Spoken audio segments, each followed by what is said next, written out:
Hello, this is Will Turner back with another Frazer Sugarland update. I'm just walking out of the expansion into the main building. Back there in the expansion, we have our future paint booths going in. We're actually starting with paint booth number 3, and then paint booth number 2 and 1 will follow behind that. We're getting the paint booths ready. We're gonna have some paint robots that we install in those paint booths. So we're installing the back wall of the booth to start, and then we'll bring in the robotic gantry, all the steel structure for that.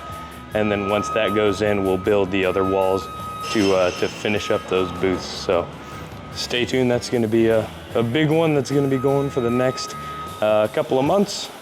So we'll have plenty of updates on that as we progress.